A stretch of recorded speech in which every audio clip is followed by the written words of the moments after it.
You are listening to the International Radio Report. Your reactions are much appreciated. Feel free to send them to radioreport@yahoo.com. That is, radioreport@yahoo.com. Thank you. Welcome, everyone, to the International Radio Report on CKUT 90.3 FM. It is Sunday, July the 30th, 2023. Hard to believe we're at the end of July already. The summer is just flying by. We thank you for tuning in once again this week. My name's Sheldon, here with Jill, and we have our usual 30 minutes of news and information from the world of radio. From all over the world today, a lot of international stories for you, so we'll get to those in just a moment. If you'd like to reach us, our email address is radioreport@yahoo.com. We are live streaming and archived at ckut.ca, the website for CKUT Radio here in the city of Montreal. Our Facebook group is International Radio Report. We want to welcome 3 new members this week. We have Dakota in West Virginia, Bob in Minnesota, and Kathy in Massachusetts. That brings us to 932 members. We thank you for joining the group. You can do so if you like. Just go to the International Radio Report Facebook group and join, and you'll be able to check in with all the information that pops up there every week, including the stories we talk about here on the show each week. And if you want to go listen to our show whenever it is convenient for you, the best way to do that is through YouTube. Look for our International Radio Report channel on YouTube, and you can subscribe there as well. We have 858 subscribers at this point. So we will get going with a breaking news story. It was popping up all over the place the last 2 days. And it comes from the United States about a subject we've been talking a lot about. Yep, the Senate committee passes the AM for Every Vehicle Act and sends it to the Senate floor. This is by L.A. Karras from Radio World. On Thursday morning, the U.S. Senate Committee on Commerce, Science, and Transportation officially passed the AM for Every Vehicle Act on the Senate floor. The executive session was broadcast live and facilitated by committee chair Senator Maria Cantwell, a Democrat representing Washington State. The ranking Republican Senator Ted Cruz supports the measure. The legislation was passed via a voice vote, and while not every senator's vote was recorded, the National Association of Broadcasters said Senator Gary Peters, a Democrat from Michigan, asked that he be recorded as a no. In response to the committee's passage of the bill, NAB President and CEO Curtis Legate issued a statement. NAB applauds today's Senate Commerce Committee passage of the AM Radio for Every Vehicle Act. This legislation will ensure that tens of millions of AM radio listeners across the country retain access to local news, diverse community programming, and emergency information. Moreover, this legislation enables AM radio's continued role as the backbone of the nation's emergency alert system. We thank Senators Markey and Cruz, Chair Cantwell, and bipartisan co-sponsors of this bill for their leadership to safeguard AM radio's pivotal role in keeping the public informed when disaster strikes. We urge swift passage of this important legislation. The AM Radio for Every Vehicle Act would direct the National Highway Traffic Safety Administration to issue a rule requiring automakers to maintain AM broadcast radio in their vehicles without a separate or additional payment, fee, or surcharge. It says AM should be clearly visible on the vehicle's dashboard, and until the new standard would take effect, cars lacking AM radio receivers would have to be labeled as such for buyers. The bill also would direct the Government Accountability Office to study whether alternative communication systems could fully replicate the reach and effectiveness of AM radio broadcasts for alerting the public to emergencies. Senator Ed Markey has been a significant mover of the AM issue in Congress. So that was fast. Yeah, they're saying that this must be done by the vehicle manufacturers without a separate or additional payment fee or surcharge. They're going to get some money for this somehow. I'm sure they'll wrangle it out of you, but at least the radio will be there. It'll be interesting to see what they do, if they do something to make the radio work the way it should.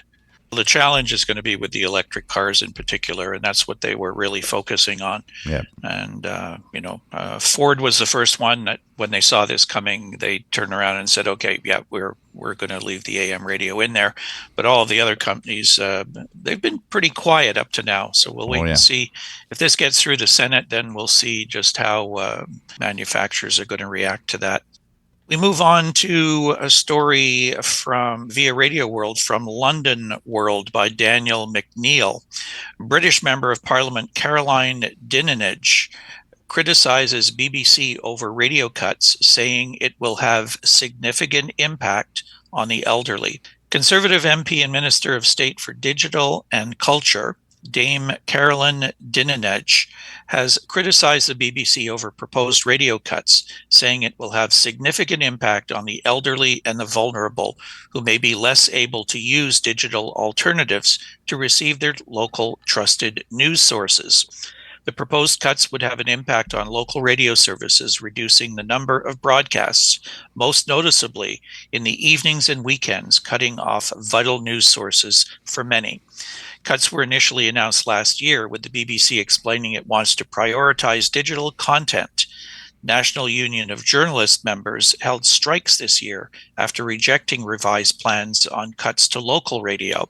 Speaking in DCMS questions, the MP for Gosport said, quote, "Local radio is such a lifeline to many of the elderly, vulnerable, and isolated people in our communities. I wonder what the minister's view is on what the public service in the BBC's public service remit actually means. Shouldn't it include reaching everyone with local news and information, and not just those who are digitally enabled?"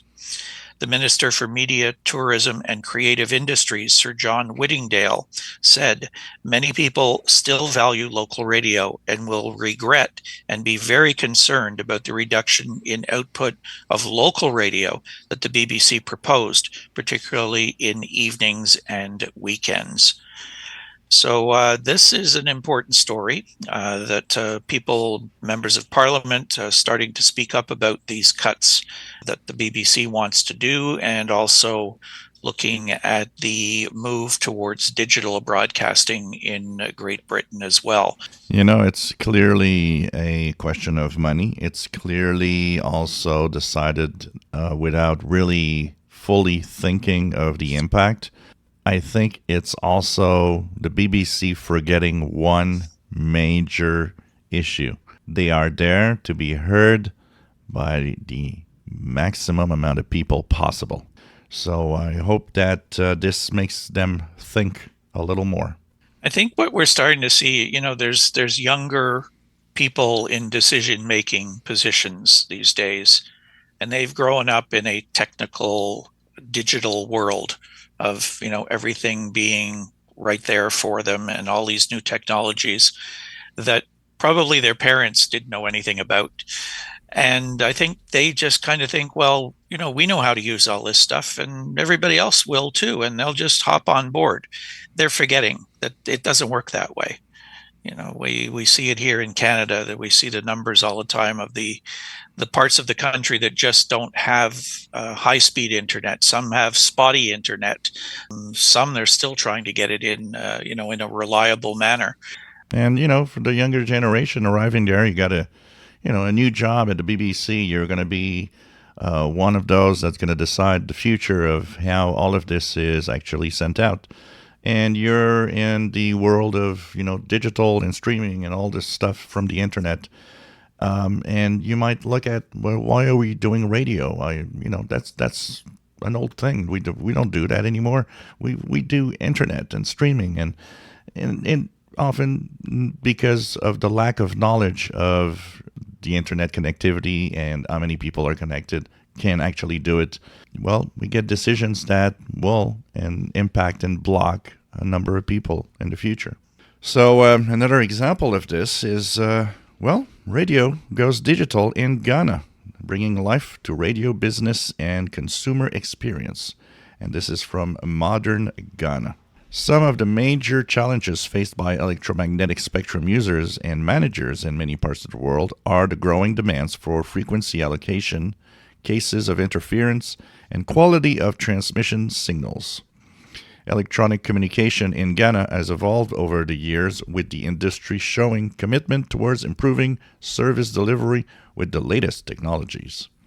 In recent times, analog broadcasting is faced with increasingly stiff competition from non-broadcast media that uses virtual tools to reach out to a larger audience at affordable costs, thus making it more attractive to businesses and consumers. Through a Facebook feed or a YouTube broadcast, a business can reach its target audience in every corner of the country and beyond, while the conventional analog radio continues to oscillate within its transmission confines. The current challenges of the analog radio are taking a toll on the radio business in Ghana, with most of them struggling to keep afloat in the turbulent market. The introduction of digital radio by the telecom regulator in Ghana would let out a sigh of relief from many broadcasters and would improve the radio listening experience for most consumers.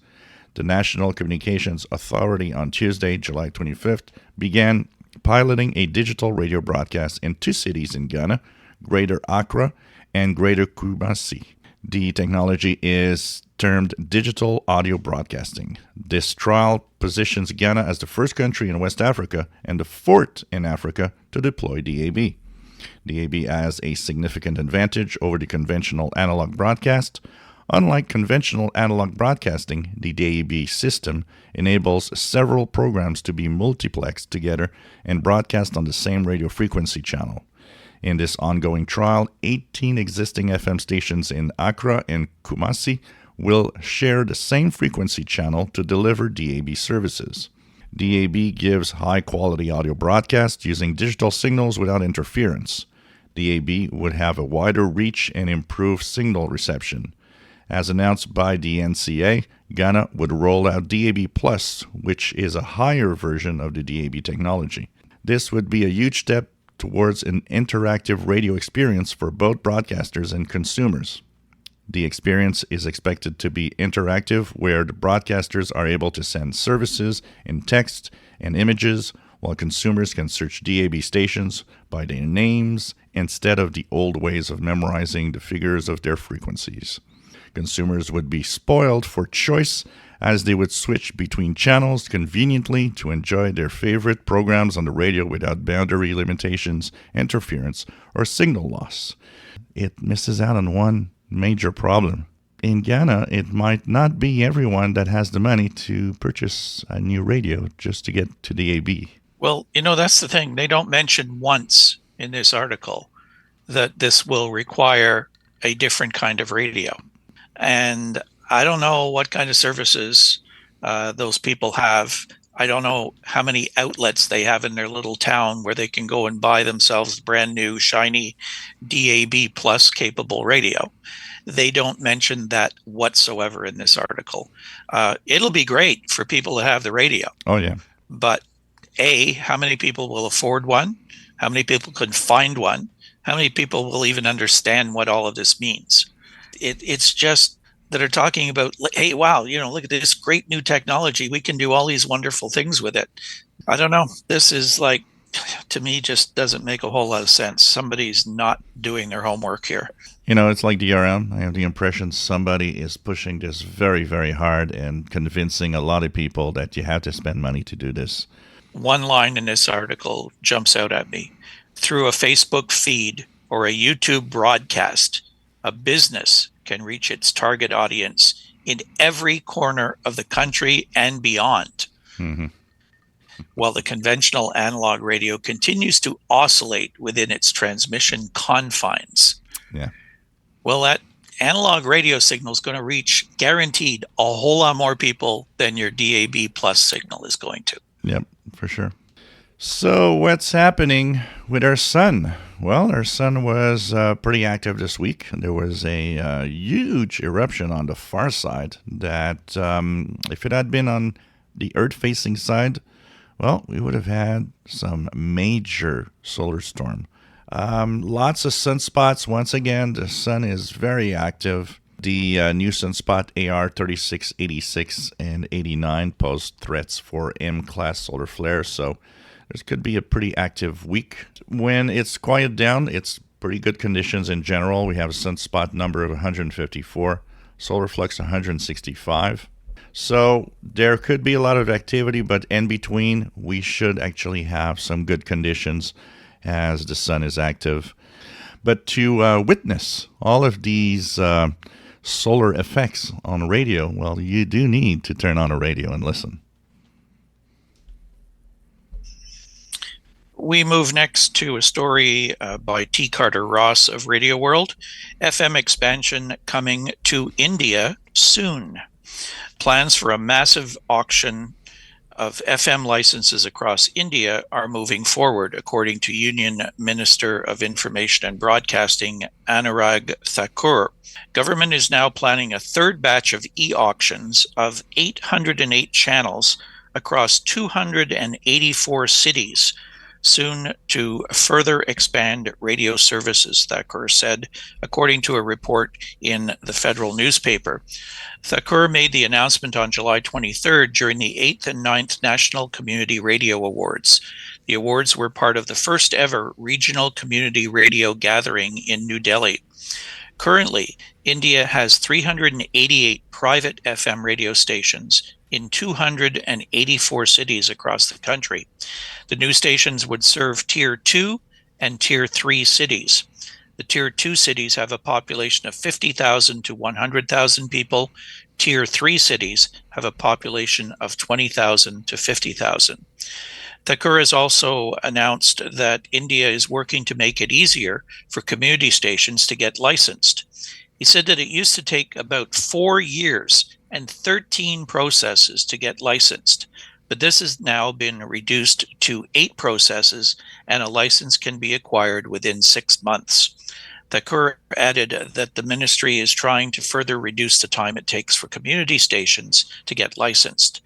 Currently, there are 449 community radio stations across India, 70% of which are in rural areas. More than 120 of those stations launched in the past 2 years. According to the Ministry of Information and Broadcasting, community radio plays an important role in empowering local communities in India, where each state has its own language and cultural identity. Community radio stations preserve and promote local music and talent, as well as serve an important educational role on issues like health, nutrition, and agriculture. That community radio stations provide information in local languages and dialects makes it immediately accessible to local listeners. Indian Prime Minister Narendra Modi wants to see at least one community radio station active in each district of the country, Thakur said, who also noted a desire to see community radio stations work together to share ideas and innovation. I think they're an example of how maybe they need to rethink, some countries need to rethink radio. They actually made a big move towards DRM and digital broadcasting a few years ago, including with All India Radio. And we don't hear that much anymore. It seems like maybe they've kind of realized, not that many people are listening to those broadcasts. We're still in a world where analog radio probably reaches a lot more people. So it's interesting. It's going to be nice to see that there's going to be that expansion. I guess, part of it will also be the fact that there were so many shortwave outlets for local broadcasting in India that as that is fading away, they need to replace that with something. And I guess FM radio is the way to reach as maximum amount of people possible. FM's pretty inexpensive in comparison to running AM or shortwave stations as well. They take less power, they take less space real estate and a simple antenna on the top of a building somewhere and a small rack-mounted transmitter, and away you go. Give people a microphone, and they're reaching the people. I think it's a smart move on the part of the country to do this, and it's going to be a lot of happy people, I think, in those 70% rural areas where so many of those stations are going to be launched. In our next story, we have Kanpur Jail in India to launch radio station for prisoners on August 15th. This is Discourse on Development via Radio World. A radio station is set to start operating soon in Kanpur prison, with inmates doubling up as DJs, according to a senior official. The radio station will be launched on August 15th on the occasion of Independence Day. Along with self-composed poems and songs, the day-long activities in the jail will be broadcast through the news. Songs related to patriotism and devotion would also be aired. According to the senior official, prisoners themselves will play the role of radio DJs in this jail. He further said that the radio will be set up to change the living conditions of prisoners. Preparations for the launch of jail radio are almost complete, and this will be launched on Independence Day this year, a senior official added. Speakers and systems have been installed in every barracks through which prisoners will be able to get healthy entertainment through radio every day in the morning and evening, aiming to infuse positive energy among the prisoners.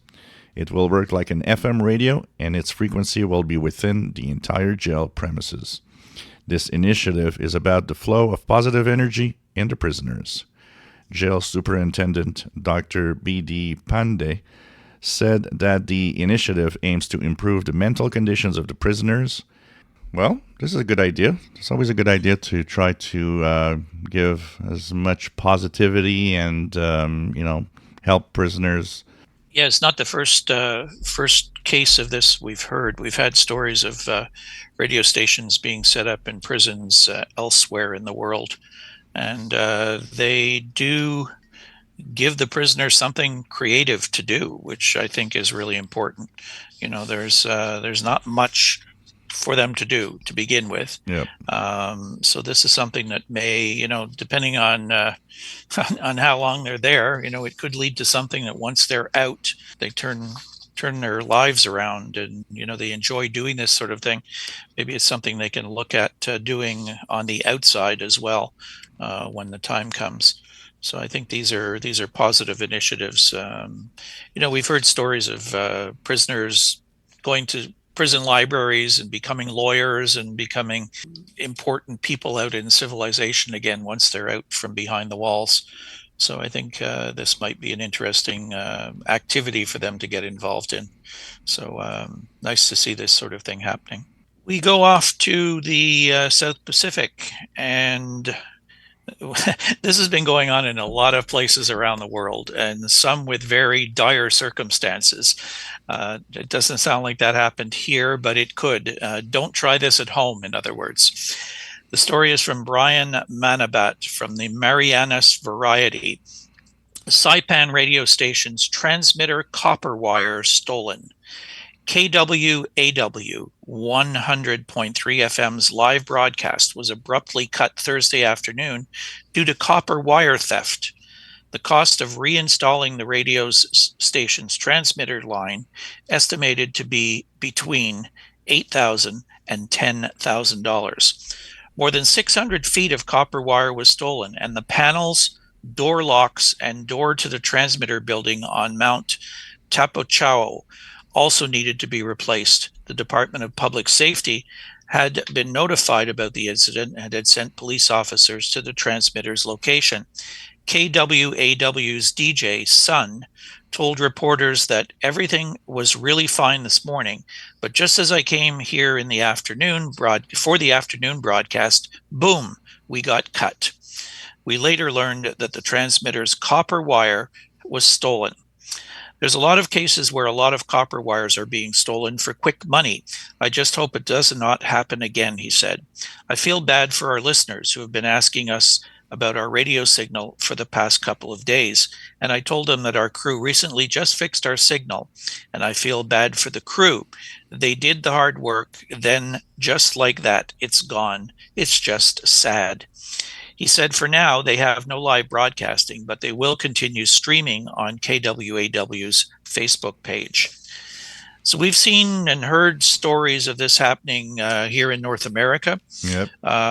There were cases of a couple of people who got electrocuted by trying to do this. It is dangerous business. Yes, copper is valuable, and there's a lot of it in ground wires in particular, but these ground wires are there for a reason. And if somebody doesn't understand the mechanics of how these radio stations work and why those ground wires are there, they may get a surprise once they start handling these wires. Yeah, especially when the transmitter is live and there's a lot of energy pumped up by the transmitter in there. You could be in for a big surprise, that's for sure. Yeah, these people obviously made away with an awful lot of copper, though. 600 feet of it. Not easy to get that stuff out of the ground, though, I would think. No. Don't try it yourself. No. It's not worth it. Definitely not. No. So there's some ham radio contest coming up. Yeah, things are getting active again this week, coming up for next weekend. We start off with the Batavia FT8 contest. It's organized by the Indonesian FT8 group, 000 August 5th to 2359 Zulu August the 6th. The contest aims to make amateurs around the world contact as many other amateurs and Indonesian contesters as possible. The band's 3.57, 14, 21, and 28 megahertz, and it is an FT8 only event. There's the 1010 International Summer Contest, SSB, 01 Zulu August 5th to 2359 Zulu August 6th, organized by the 1010 International Net. It is 10 meters only, and the mode is SSB. Next is a contest that was canceled last year, as were many due to the invasion of Ukraine. The European HF Championship is reactivating this year. It's organized by the Slovenia Contest Club. It's from 1200 to 2359 Zulu on August the 5th. It is 160 through 10 meters, no work bands, and it's both SSB and CW. There's the North American QSO Party, CW, 1800 Zulu August 5th to 0559 Zulu August 6th. Organized by the National Contest Journal, bands 160 through 10 meters, except the work bands, and the mode CW only. And finally, the SARL HF phone contest that is organized by the South African Radio League, just 3 hours long, 1400 to 1700 Zulu on August the 6th. The aim of the HF contest is for participants to contact as many amateurs in Southern Africa as possible on 20, 40, and 80 meters, and it is a SSB contest, as we said, 20, 40, and 80 meters. And we are out of time. That will do it for this week's program. We thank you for tuning in. We'll be back again next Sunday with our next edition of our program, the International Radio Report. We invite you to join our Facebook group, as we talked about off the top of the show. You can reach us by email as well, radioreport@yahoo.com, and listen to our show again, or for the first time, or some of our older editions of the program on our YouTube channel, which is also called International Radio Report. Have a great week, everybody. Talk to you again next Sunday on CKUT 90.3 FM in Montreal. Bye-bye. This is Peter Laws in Norman, Oklahoma. AM, FM, shortwave, amateur radio, and more. You'll hear all the latest news from the world of radio each week with Sheldon and Jill on the International Radio Report on CKUT 90.3 FM in Montreal.